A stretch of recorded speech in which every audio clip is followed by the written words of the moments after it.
A very warm welcome to all of you to today, the World Day of Peace, brought to you by Heartfulness and the United Nations and supported by the Hindustan Times Group. Peace is something that we all yearn for, and we all have a different understanding. It's peace within all ourselves. It's world peace. It's the peace of the ecology. It's the peace inside your heart. So this program, 1 hour, we will talk to various people and they will talk about what peace really means, what peace really is. We'll be talking to students, we'll be talking to sportsmen, we'll be talking to musicians, and we'll be talking to some of the most well-known and well-researched and people who have been studying spirituality all their lives, and they will bring to you a perspective of what world peace is. Let's hear first from the children, because we are born spiritual. We are born heartful. We are born inquisitive but not separate.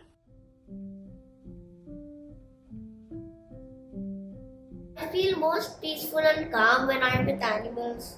I feel most peaceful when I'm drawing or painting. I feel like peaceful around plants because like they have a soul like us.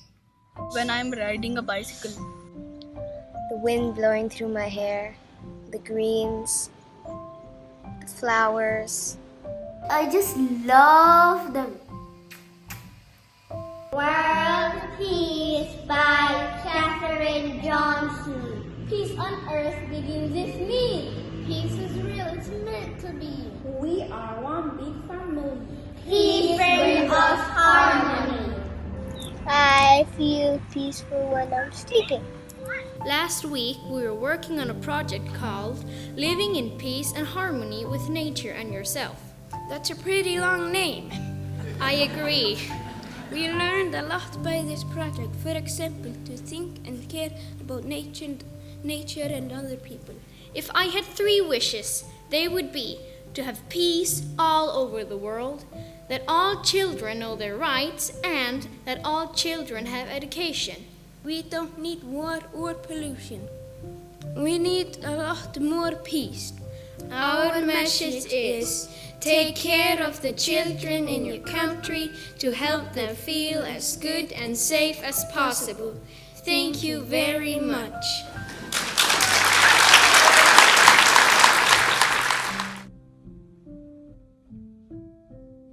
I spent the summer with teenagers and young adults talking and educating them about climate change.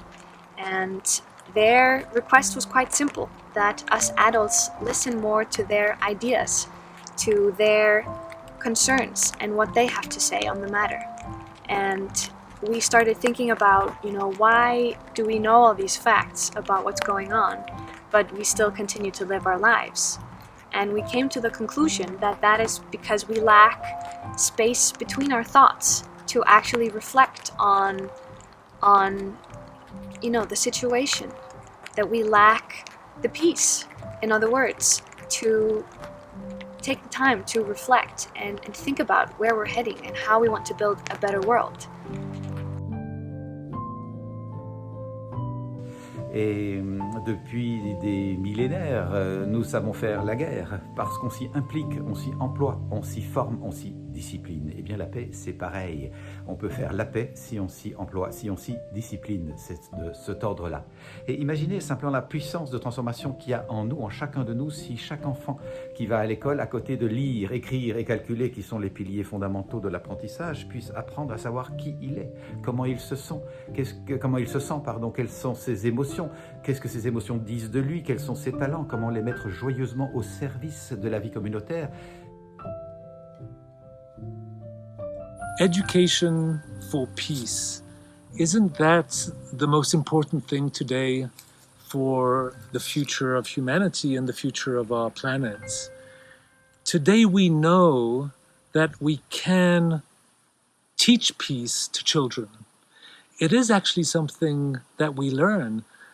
Gandhi said, be the world you want to see. This is most probably true for peace as well. Let's be the peace we want to live with ourselves, with others, and also with the planet.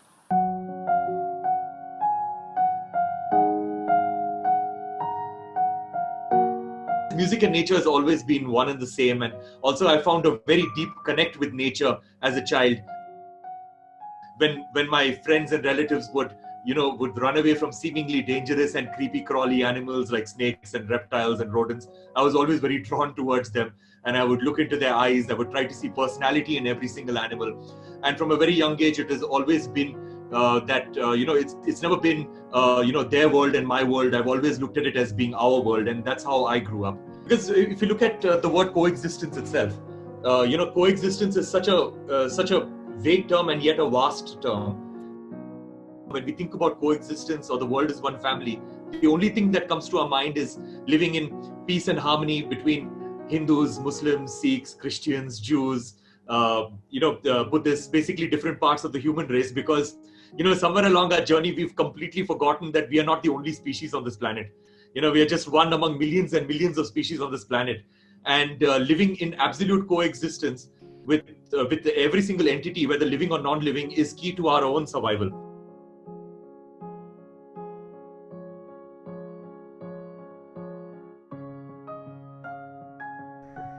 There is different kind of arts. If you're a painter, you work mostly alone. My wife is a painter, I know that, You work mostly alone and you don't collaborate so much. If you're an actor, you collaborate, but you don't talk together. You speak one after the other. One actor will say something, the other actor will say something.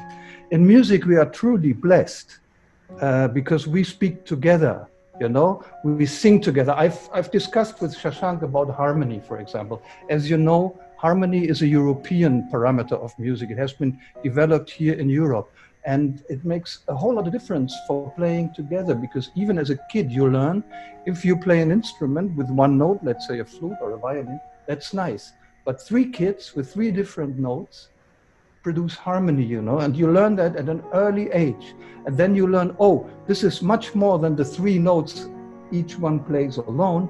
It's a new quality, it's harmony. And this is only possible by collaboration. And this is why, as a musician, you learn that very, very early on. Creativity in music arises very, very often from these moments when you collaborate. Imagine you're in a group of 4, 5, 10, 20, maybe 100 people who have this feeling together. This is something you don't forget, never, ever. And then not only the musicians will feel that, sometimes it happens that the audience feels it too. All of the audience feels it too. That can be hundreds and maybe thousands of people. And this is something, it's a very, very, very human thing. And this should happen every day, actually, for everybody, because this is like the basis of peace also, if we talk about peace. If all of us feel this, then we feel together, and we start to understand that every one of us has a heart and the liver and the leg and the nose, and probably the same feelings and all of this. And to understand this, to feel this empathy is, for me, the basis of peace. Often getting stuck to one genre does bring about a lot of limitations, even in the thought process. It is so important for people to collaborate at a finer level, and also have the openness to learn and appreciate what the other is trying to do. That's a very important aspect of collaboration, and that is what teaches you the most, because you don't want to be also in a thought process where you drag the other one towards your direction of collaboration. A collaboration often means how you learn about the idea behind the others, and they learning your idea behind what you are trying to present, and then amalgamating the two together, which can bring about a fantastic piece of music or whatever. So I think collaborations have been a major part of my life, and I've learned so much working with Mike. As he said, I think it will also improve the harmony between human beings, which ultimately results in peace.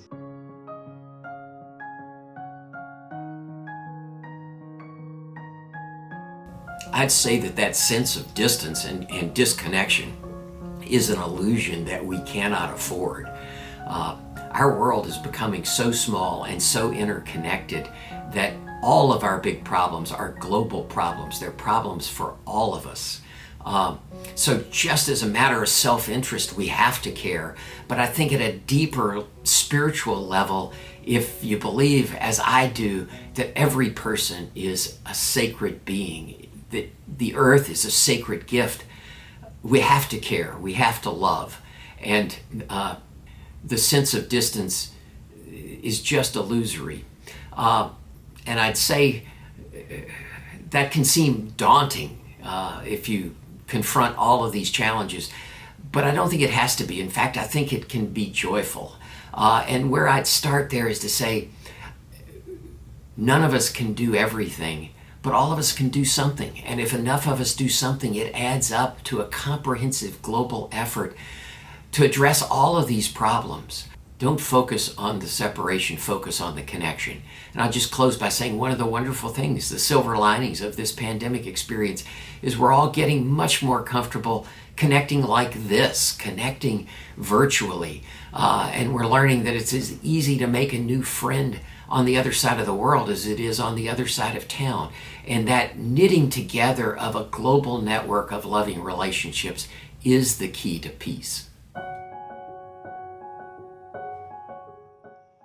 Peace means simply love, well-being, harmony. Harmony in my heart, harmony in my entire physical body and beyond it. It is also harmony in my neighborhood, in everything around me. It is therefore a state of being that cannot be affected by fear, no matter what.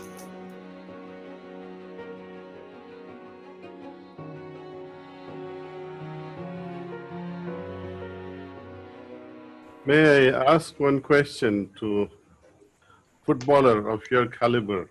When there is so much of competition in the football world, how do you reconcile competition and peace in your heart? Io credo che il calcio sia uno sport che porta dei valori sportivi positivi, e credo che in questo noi abbiamo una grandissima responsabilità. Calciatori, dirigenti, tutti quelli che fanno parte del mondo del calcio. E il nostro comportamento, sia dentro che fuori dal campo, deve andare in questa direzione. Va bene che c'è una finale, una competizione, una partita importante, però quando finisce la partita, anche durante la partita, dobbiamo essere sportivi e accettare la sconfitta alla squadra che magari ha perso, perché in definitiva è sempre un sport. So what is your message today when we are trying to promote peace, world peace? What would you say to youth today? Il mio messaggio soprattutto è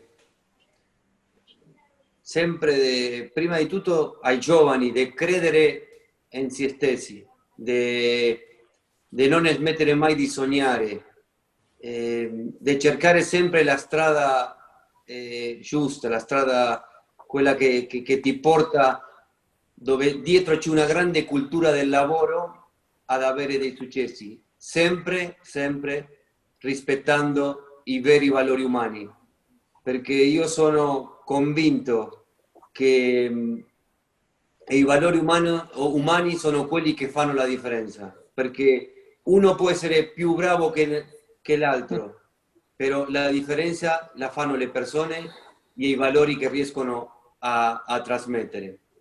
E soprattutto in questa bellissima iniziativa cercare ognuno di noi alla maniera che uno lo sente, trasmettere questo, serenità, armonia, in un mondo che sappiamo che è difficile, che è complicato, dove ci sono tanti conflitti, soprattutto conflitti di interessi, però sempre dobbiamo tornare alle radici, alla base, che sono quelle che ha l'essere umano, che quando le tira fuori fanno veramente la differenza. Thank you. Thank you. A honor, a pleasure for me to be part of the very, very important initiative in the world. Thanks for the invitation. Thank you.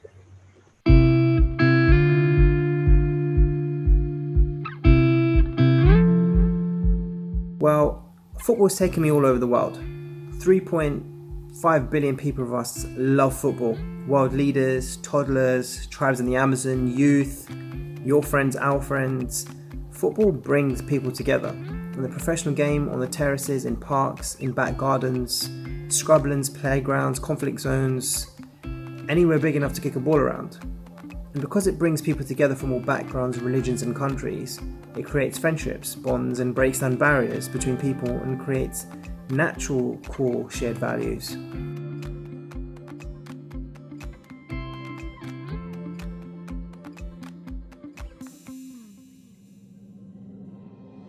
Allora, io il valore della pace lo vivo in due modi. Diciamo che ho due aspetti di me, un aspetto agonistico che tante volte mi mette in competizioni, in sfida con gli altri e di conseguenza c'è questa rivalità, ma allo stesso tempo mi piace andare d'accordo con tutti, mi piace anche con gli avversari chiacchierare, ridere, anche avere momenti di condivisione, quindi la vivo un po' in questo modo la gara, la vivo sia con la voglia di battere gli altri ma anche con la voglia di andarci d'accordo, quindi la pace con loro la vivo in questo modo, la vivo come una sorta di rivalità ma allo stesso tempo di condivisione, di storie, di esperienza di vita diversa, perché comunque gli avversari vengono da altri luoghi e hanno altre cose, nuove cose da raccontarti.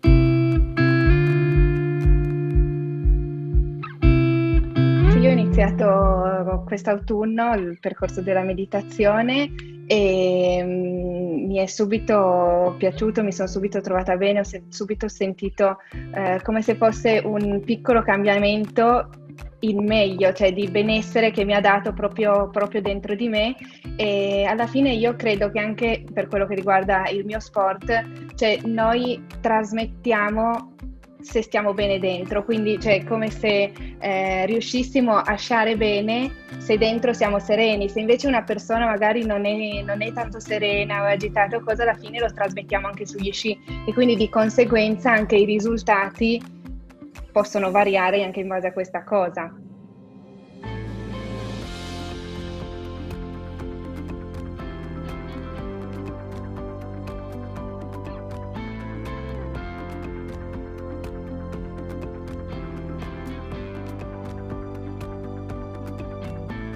About 50 years ago, the Beatles came back from India and brought back Maharaj Yogi's message about meditation. He proclaimed that if 10% of our population could meditate, we would find peace in this world. He taught TM, Transcendental Meditation Theory, but the idea of meditation came to me at a young age, and I pursued it. And over the years, I've used it in a variety of forms for my own personal ability to find peace, and also to find some kind of relief or unity from the tensions that build in the programs that I was running while a basketball coach with the Chicago Bulls and the Los Angeles Lakers. We talked about one mind, one breath. The idea of being here now, not mind being busy, bothered, politically active, seeking for one dimension that we may think is right, but just being peace. Being peace like Thich Nhat Hanh talks about. So today we're trying to bring that message as a group. I encourage you to just sit, breathe, and be peace. Blessings.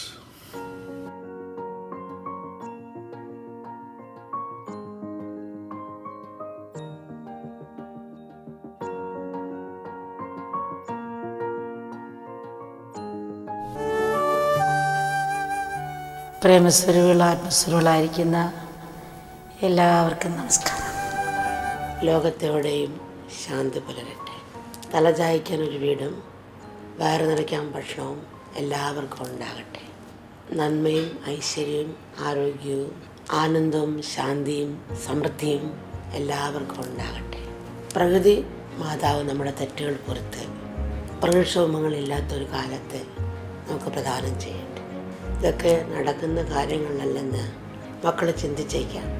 എങ്കിലും ഇത്തരം സ്വപ്നങ്ങളാണ് നമ്മുടെ ജീവിതത്തിനും പ്രയത്നത്തിനും ശരിയായ ദിശാബോധം നൽകുന്നത്. ദൂതരാകട്ടെ. മക്കളെല്ലാം ഹൃദയത്തിൽ ശാന്തിയും സന്തോഷം നിറയാൻ കൃപ മക്കളെല്ലാം അനുഗ്രഹിക്കട്ടെ.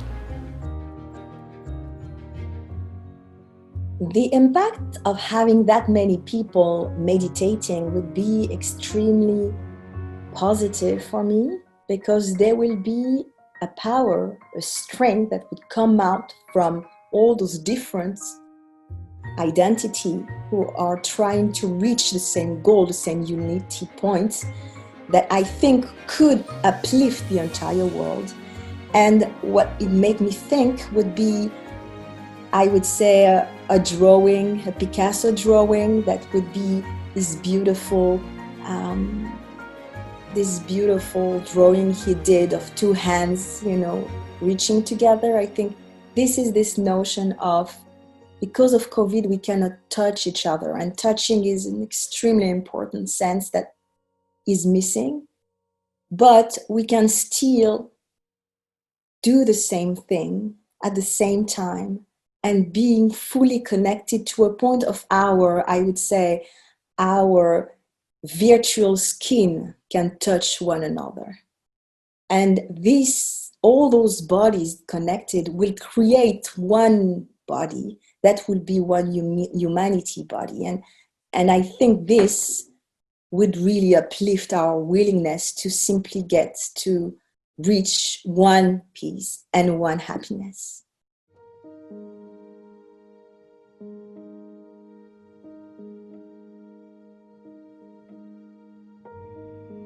I have a car accident, and during this car accident I have a near-death experience, which means I went out of my body and I have a glimpse of death. And death for me was a big liberation, to be free from the body and free from the mind. And I went to the source, I went to the light, and I feel so released, so at peace, because I was in the divine consciousness, kind of. And so I was so happy there. I didn't want to go back, but the inner guidance said, welcome, but we just want to tell you, you didn't finish your mission on Earth. And I was sent back, and I was sent back transformed, transcend, metamorphose, kind of. And this is where my quest for what is my purpose in life, what is my mission in life, started at the age of 18. And so I finished my master degrees, and I did start an internship in Uzbekistan with UNICEF, working on the well-being of kids, and also in Tajikistan, working on Afghan refugees. At this time, it was in 2020, years ago already, the Taliban came to the north of Afghanistan and pushing the population actually to flee to Tajikistan.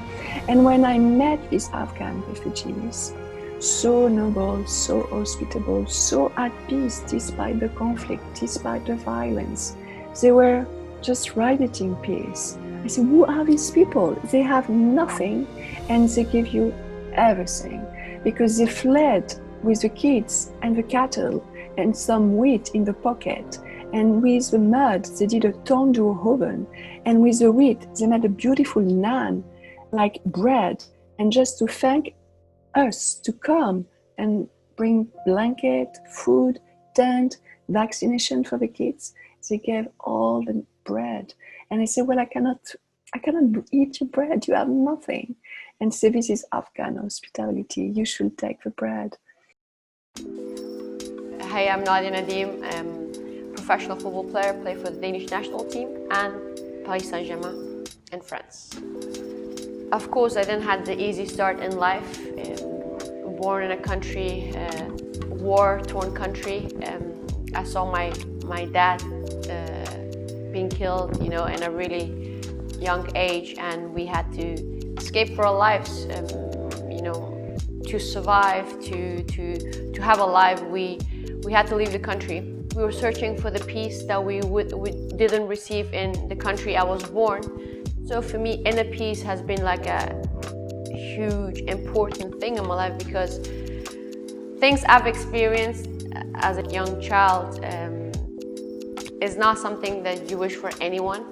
And if I didn't cope with it, and if I didn't find, the peace and kind of accept it, I wouldn't be where I am today. Everything, all the anger and happiness I had, I tried to kind of channel in football, school, wherever, because as a human being, you cannot have it in you, and because that's going to destroy you. So I had to stop, and that's the decision I made for myself, that I need to find the peace. I did. Performance and inner peace goes hand in hand. You cannot be at your best and perform at the highest level if your brain and your emotions are everywhere. Everything you see around the world, why do we have so much suffering? Everything that's happening, the Black Lives Matter, all of this is not, it's not peace. But I think the key for me is education. You are part of the change, and it doesn't take that much. It's just by smiling, saying hello, being kind would go a really long way. We received so many death threats from the Taliban because they were opposed to the democracy.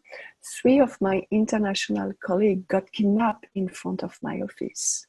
And United Nations say I might be the next one because we were all working together. So instead, they decided to evacuate me back to France. I asked this crucial question: who I am to work for peace in the world if I'm not at peace with myself first? If I'm completely burnt out, if I'm completely depressed, anxious, I should better stay at home. I'm not going to serve the population I came to serve. It's Dalai Lama say, you cannot bring outer peace if you don't bring peace within yourself first. And when he said this sentence, it resonates so much within myself. And I say, this is what I was looking for. And so I decided to take my backpack and to go all around India to spend time with all the spiritual masters who teach inner peace and non-violence, which was a life-changing experience, because I realized peace, it's here and now, and your monkey mind is always bringing you in the past, in the future, but real peace is when you are fully here and now. the UN called me back to come to Afghanistan again to work on the peace process. And I say, oh, really? Do I want to do that to myself? I'm so at peace now. And I call my Afghan colleague and say, yes, you initiate the peace process, democratization with your colleague. You should better come back now because the situation is worse. And so I came back. But you know, it completely changed. UN came to pick me up at the airport in an armed vehicle with a helmet, with a bulletproof jacket, and they put me like a bunker guest house. And I say, this is not the Afghanistan I used to love. What happened to this country? And so the security situation was worse and worse. So I was always practicing my yoga meditation every day. And my colleagues say, what happened to you? You changed. I say, because now I have my spiritual practice. So they did ask me to start teaching, which I started. And all my Afghan colleagues wanted to come, so I invited at home.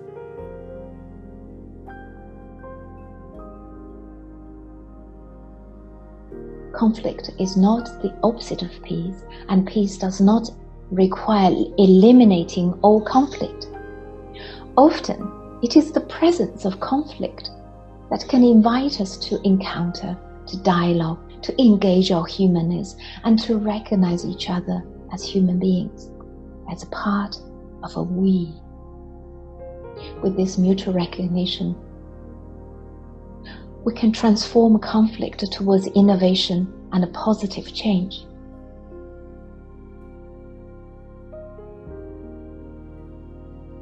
Where do we identify peace or peacelessness? It really is with our thoughts. And we all know when our thoughts move in a certain direction towards things that are difficult for us, we don't feel peace at that time. That's why the practice of going inside and experiencing the natural peace that is part of our being is just so important at this time. People are searching, people want peace, but I need to take time to find that peace within. And of course, once I touch it, it's like I touch the heart of my being, the soul of who I am. I try to use the term connection for it. And, I think it's a powerful, powerful sense of connection to ourselves, to others, and ultimately to all beings everywhere, to all of life. And it doesn't mean that you necessarily like somebody or that you're going to approve of them or want to spend any time with them. Wisdom, in fact, may tell you, stay away. That's not really that smart. But in one's heart, we have this sense that we are part of this interconnected universe, and that the construct of self and other and us and them, which we may use in convenience and make sense in certain levels, is just a construct. That in truth, we are all part of this interconnected world. And I sometimes use the example, I was driving with a friend and we were stuck in this incredible, horrible, awful traffic and complaining bitterly about it the whole time. And at one point, my friend said to me, well, we're the traffic too, And I thought, oh, right. It's like such an odd sense that I own the road. It's mine. You are an interloper in my way, slowing me down. But what if that sense of centrality and marginalization falls? And it's just us. Here we are. We're all the traffic. And that's very much, first of all, it's the truth of things, and that's why it's powerful, because we are part of this interconnected universe. Somebody sent me a quotation of myself from, 10 years ago or something, which is always an odd thing to see.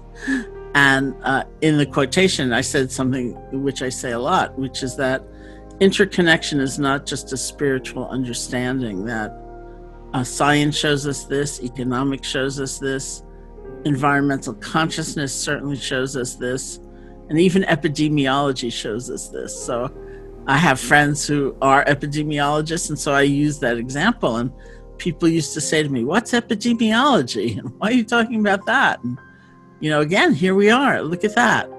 what happens over there doesn't nicely stay over there. It infiltrates our life, and what we do, it matters.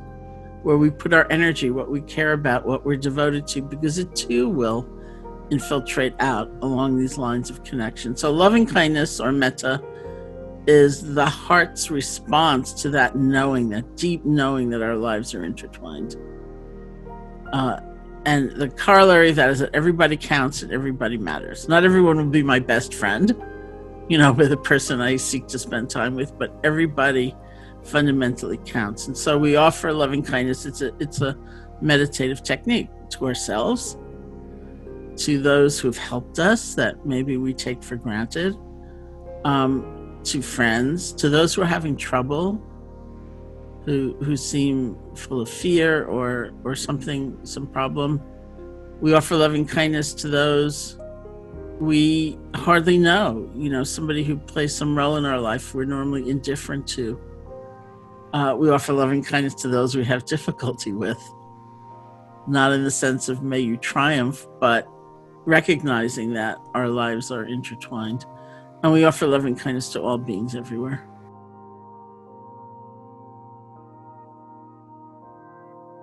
The most valid science on the planet is quantum physics. There is no science that has been tested more, verified more. It is the most truthful. If you're going to question a science, don't question quantum physics first, okay? I say, so why? And now this is the emphasis of why I say this. The first principle of quantum physics, consciousness is creating your life experience. And now all of a sudden I'm saying, guess what? Biology, epigenetics, quantum physics, both say the same thing. Biology and physics come together at this point. People think their thoughts are in their head. And I go, how do you know? Well, I put wires on your head. It's called electroencephalograph. I'm reading what's going on in your head.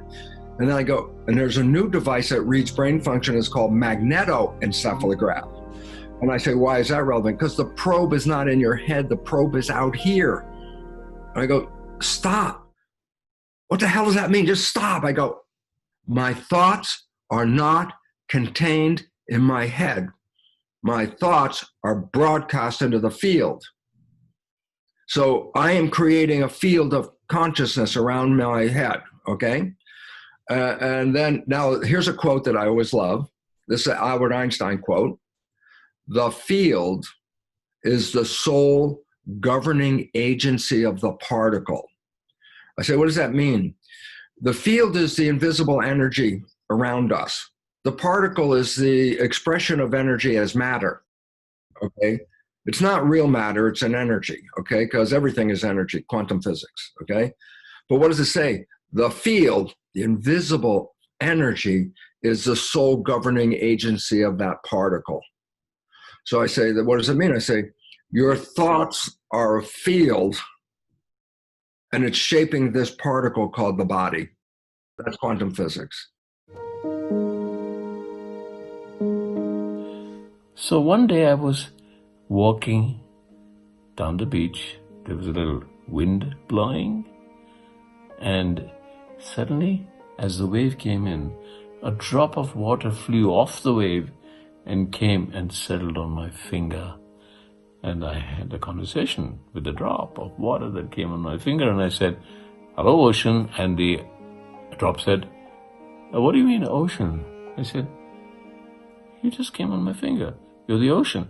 And the drop said, no, I'm not the ocean. I'm a drop. I have individuality. And I said, what do you mean you have individuality? What's your individuality? He said, look, I was just born. I was born in Sheikh Kapoor's finger. I was born off Juhu Beach. I was part of a wave that was about to hit the beach. I was born in the sea that is around Juhu Beach, which everybody says is very polluted. This particular time I was born, and I said, but you're just a drop. And the drop got really upset with me. I said, what do you mean I'm just a drop? I'm an individual. And suddenly the wind whipped up again, and I flicked my finger, and the drop fell back into the ocean. And I said, hey, drop, how are you? Where are you? And the ocean roared at me and said, what drop? I am the ocean. And that's a constant conflict. Are we the ocean or are we the drop?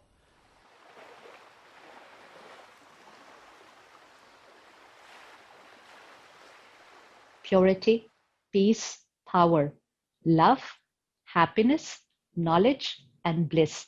This is one folder which is common on every soul. Ask anyone, what do you want? And everyone has the same answer. I want peace. I want happiness. I want love. I want wisdom. I want happiness. I want bliss. Everyone wants the same. Even someone who is contemplating war is actually doing it for peace. You ask them, why are you fighting? Why are you doing all this? They say, we want peace. So everyone wants the same vibration, because that's the original nature of every soul. And that's why we understand the drop and the ocean. Each one is an individual drop, but we are carrying the same quality as the ocean. And the ocean is the supreme power, the ocean of love, the ocean of purity, the ocean of bliss, the ocean of powers. That is the supreme power. And each one of us is the soul, which carries the same qualities as the supreme soul. But on the journey of lives and many lives, we created so many other sanskars, and we're using them in our life. And we forget to use those 7 sanskars out of that original folder. And because we forget, we actually think that we want peace, we want happiness, we want love, we want power. We're looking for all these 7 qualities outside, which are our original nature. So when we say peace, creating peace in the world, how will we create peace in the world? It's very simple. Every scene of the day, scene after scene after scene after scene, situations, people's behavior, they're not always my way. Right now, we're going through a crisis outside in the world.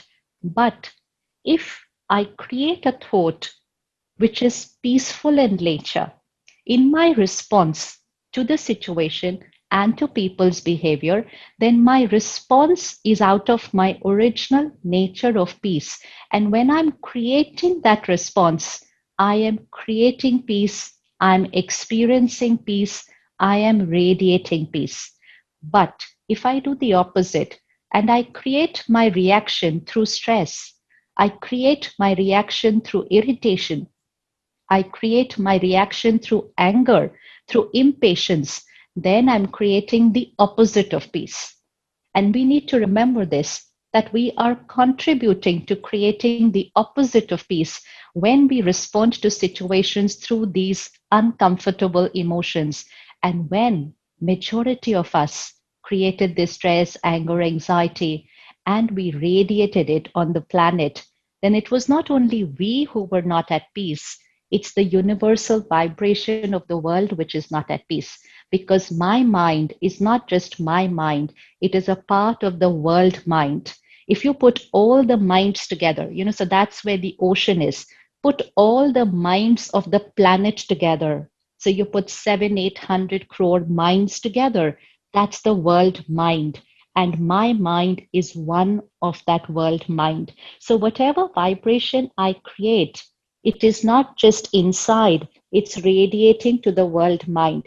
It is radiating to the global consciousness of the planet, the vibration of the planet. So the drop influencing the ocean, and the drop also getting influenced by the ocean.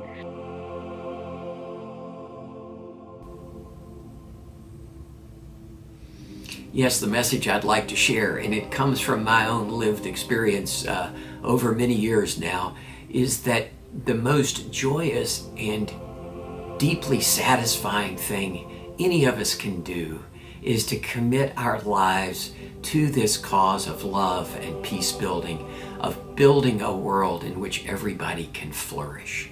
And so if you're a young person deciding where you want to dedicate your time and energy in your life, I'd say dedicate it to this global movement to build a more peaceful, more loving world. That starts with developing the gifts you've been given, and all of us have gifts of mind and heart and spirit, put those to a noble purpose and become a leader. My experience is that we can lead from wherever we are, within our families, within our communities, within our organizations at work, and we can lead from any level in the organization, because everything we do every day pushes our culture in the right direction or the wrong direction. So push it in a life-affirming direction. This is the most exciting time, I think, in the history of the world. We have the knowledge and resources and technology to build a world where everyone can flourish, but we also have the capacity to use that power destructively. Today's young generations will decide which it is, and I just pray that enough of us will commit to using that power in life-affirming ways that we really can hand on to the generations that come after us a more peaceful world.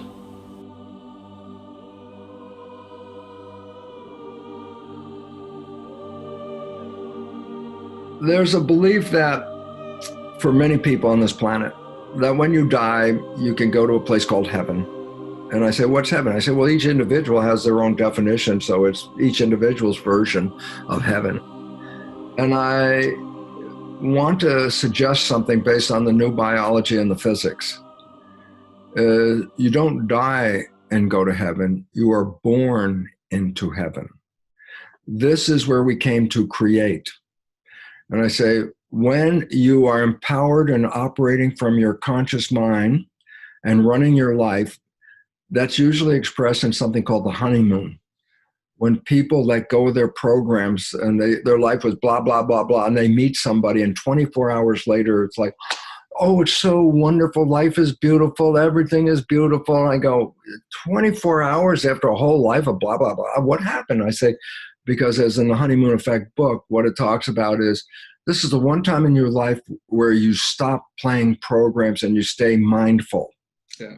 And I say, so what's the relevance? I say, the moment you stop playing the program, your life becomes heaven on earth. If we would all get the hell out of the program, then the whole planet would turn into the heaven on earth. So we would enjoy it a little bit differently than, suffer through this and you'll get something nice later. It's like, no, enjoy this now. This is the opportunity of where you have a device, a body to create an experience. So if there's a heaven and it's a creation, this is where you can create it. And then you say, but it doesn't look like heaven. And then we go back and I say, yeah, but you've been programmed not to. And the moment you stop playing the program, when you fall in love, you actually did create heaven on earth. And that's available all the time, except you go back to the program and then you lose it. If I was going to make a oscilloscope picture, the vibration, love is a nice, smooth sinus, wave like this, just a nice, smooth wave. Noise is like that. Harmony is in the sine wave, peace. And anything out of harmony starts to become jagged, and now it's that instead of that. Okay? Yeah. And so, the effort that you have of bringing meditation is to get them out of the jagged, put them into the sine wave. Because if they can manage this, then they have control. But if they get jagged, that means they lost the control. And now they're responding like a ping pong ball, bouncing all over the place based on who's hitting it with a paddle. Wake up as many people as possible, because the more of us that are broadcasting consciousness of heaven, the more we will all collectively manifest it. So I wish you luck on your effort, because raising consciousness is the game.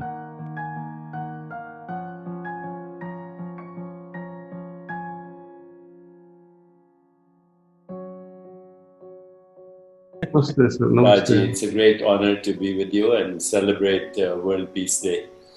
And I was thinking, as I was getting online to speak with you, of the basic yamas and niyamas that are the basis of all all of our yogic tradition. And if you look at the niyamas in order, it all starts first with ahimsa. Ahimsa is the first yama, which means to be established in non-violence. And the great sage Patanjali says, when we are firmly established in peace consciousness ourselves, then all beings around us cease to feel hostility. So you have actually to do nothing but be peaceful yourself and bring the presence of peace wherever you go. And if you do that, then people around you will feel peaceful, not by what you say, not by what you do even, but just by your presence. And that is the great gift of Patanjali when he says, the first lesson of yoga, he says, you start with ahimsa, and then you start with satya. Satya is truth. And when you have satya added to ahimsa, you automatically have asteya. Asteya means you don't covet anything because you're totally fulfilled within yourself. You're totally fulfilled within yourself. And from that experience of asteya, non-stealing, non-covetousness, non-jealousy, comes what Patanjali says, aparagriyaha, which means detachment from the fruits of action, which ultimately leads to the best use of your energy, your vital force.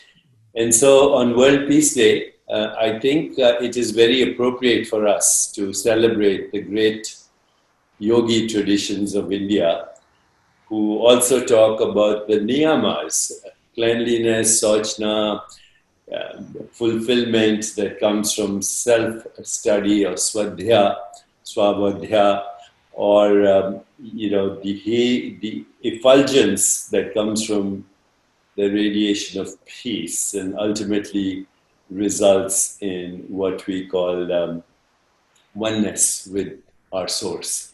So yoga is that tradition, and everything we're doing in this world right now is the opposite of yoga. We're coming from the fragmented mind, from the ego mind, which makes us look at ourselves as separate beings, and then looks at the world also as separate when we are one with it. As you know, one of the greatest Mahavákyas is Tattvamasi. Whatever I see pure consciousness. Whatever I see the divine. Whatever I see the infinite. It doesn't matter what it is. It could be a cup of coffee. This is a modified expression of the infinite. So, on Peace Day, I think we should just be peace. We should speak peace. We should create peace. We should express peace. And we should celebrate peace. And if enough of us do this, then we'll have a peaceful world. Because I've seen enough peace activists, even Nobel Prize winners in peace, and they're not peaceful. So peace can only be created by those who are peaceful. Just like love can only be expressed by those who have received or given love. So in Mahatma Gandhi's words, we have to be the change we want to see in the world.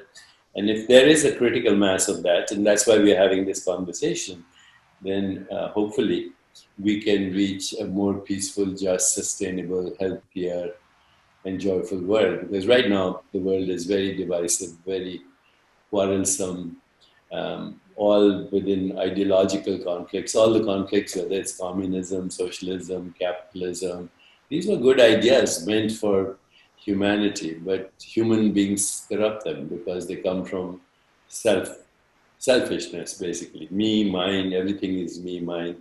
But now that we are celebrating World Peace Day with this great heritage that you represent of India, then it's possible by changing these conversations and having a critical mass participate in these conversations, we can be the change we want to see in the world. So that is why I'm so happy to speak to you. Commonly, we think of peace as only a lack of violence between individuals, whether at a physical or mental or emotional level. Yet, even when we are totally alone, we often find ourselves restless and lacking in peace. When you are not at peace, is it possible to appreciate anything at all?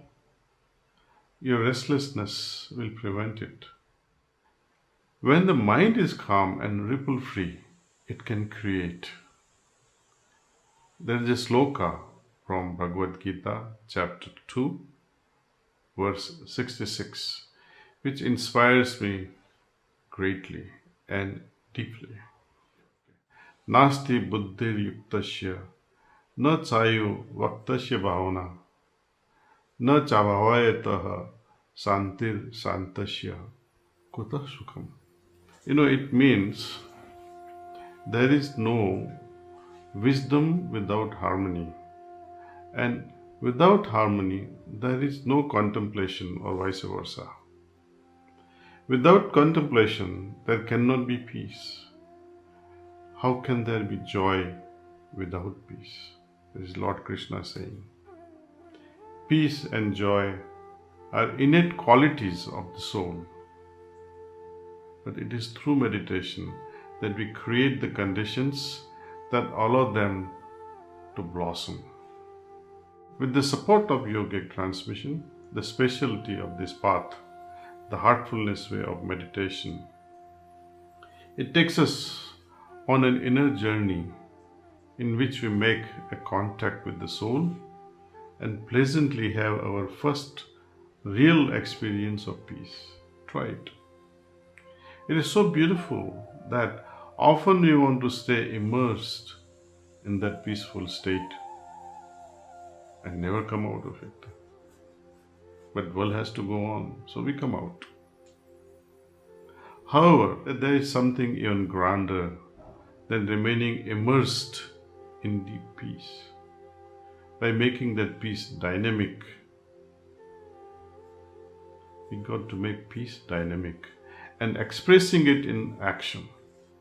We find that it can radiate and touch all those with whom we interact, thereby benefiting them as well. There is quantum entanglement. Those who are associated with us at mental, intellectual, emotional, spiritual level, they get entangled because of this. If you are restless, people who are in resonance with you will feel restless. If you are at peace, they too will feel peace. There is nothing mysterious about this aspect to understand. You have witnessed on many occasions how just one smile can lighten up everyone's mood. And you have witnessed its opposite as well. We must nurture good things and make them viral. Another facet of spiritual path is that peace is not the final aim of spirituality. When restlessness is absent or non-peace is absent, you feel, since it is absent, now I'm at peace. When this restlessness starts to subside, we experience a great inner freedom and call it peace. In other words, our experience of peace is based on the comparison to the embedded memory of its opposite, the restlessness. But what happens when our restlessness dissolves completely? When it no longer exists, even in our memory? We now experience neither peace nor restlessness, but arrive at a state of equilibrium. Instead of feeling peace, we become peace itself. Remember, instead of feeling peace, we become peace itself. That is my invitation to you on this International Day of Peace. With the participation of every willing heart, universal peace will surely not remain afar off.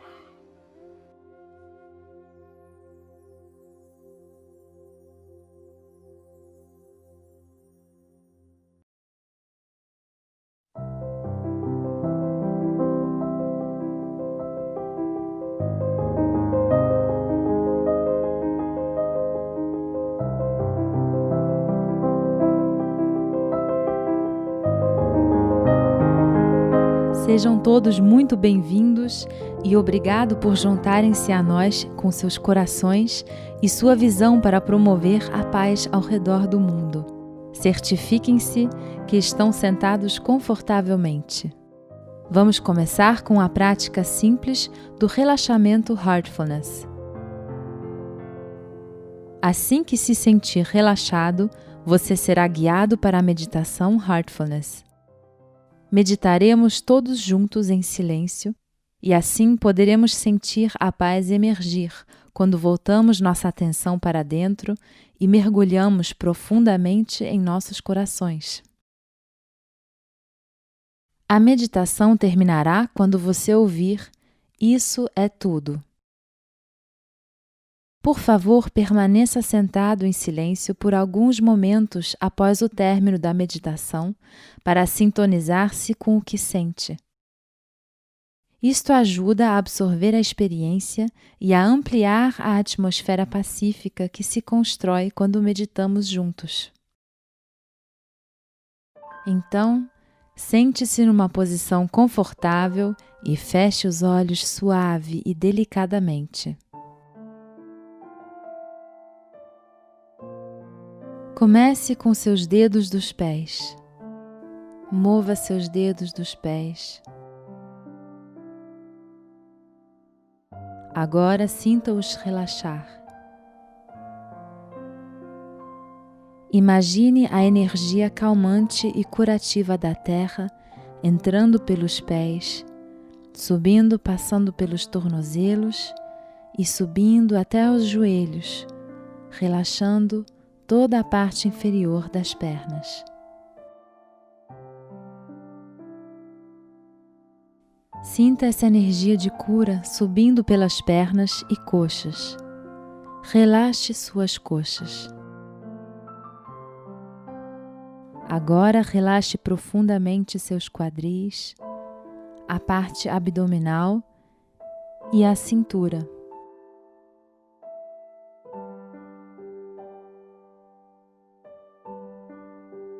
Relaxe as costas. Desde a base da coluna até os ombros, sinta suas costas inteiramente relaxadas.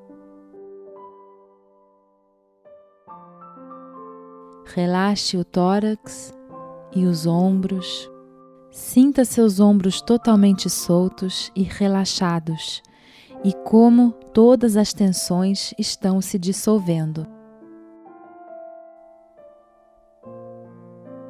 Solte os braços. Relaxe cada músculo dos seus antebraços, dos pulsos e das mãos, até a ponta dos dedos. Relaxe os músculos do pescoço.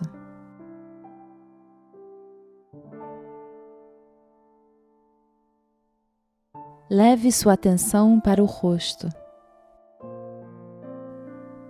Relaxe o maxilar e solte qualquer tensão ao redor da boca,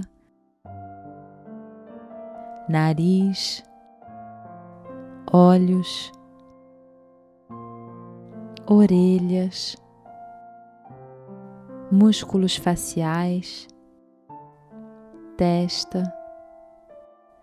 Solte tudo até o topo da sua cabeça. Sinta como todo o seu corpo está completamente solto e relaxado.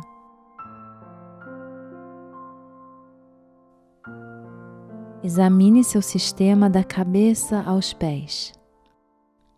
Se houver alguma parte do seu corpo que ainda esteja tensa, dolorida ou doente, sinta-a imersa na energia curativa da Mãe Terra por um pouco mais de tempo.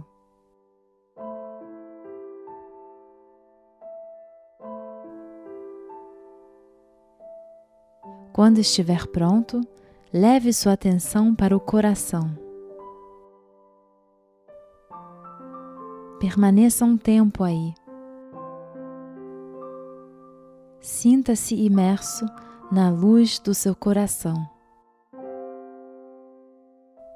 Agora vamos meditar juntos.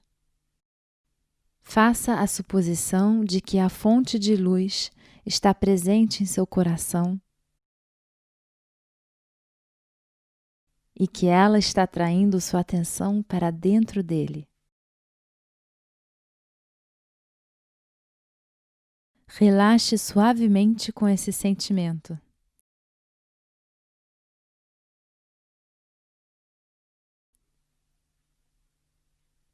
Se perceber que sua atenção está se desviando para outros pensamentos, não lute contra eles, mas também não lhes dê atenção. Deixe-os ali, enquanto simplesmente se recorda de estar meditando sobre a fonte da luz no coração.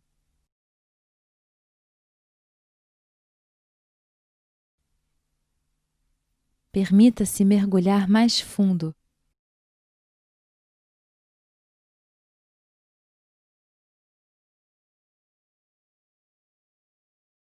Permaneça absorvido em seu coração até ouvir que a meditação terminou.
Isso é tudo.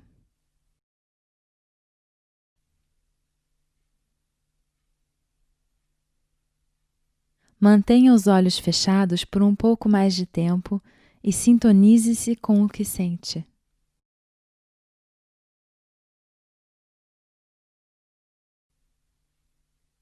Absorva toda a paz que você experimentou.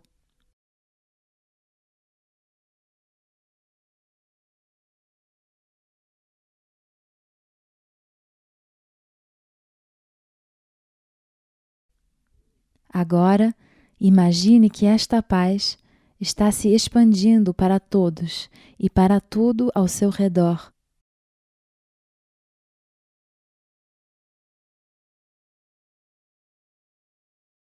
E está se espalhando pelo mundo.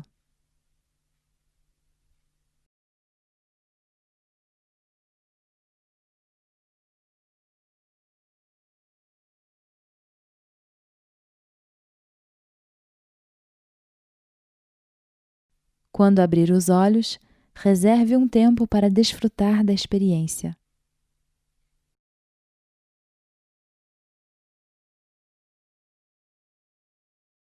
Obrigado por criar a paz ao redor do mundo.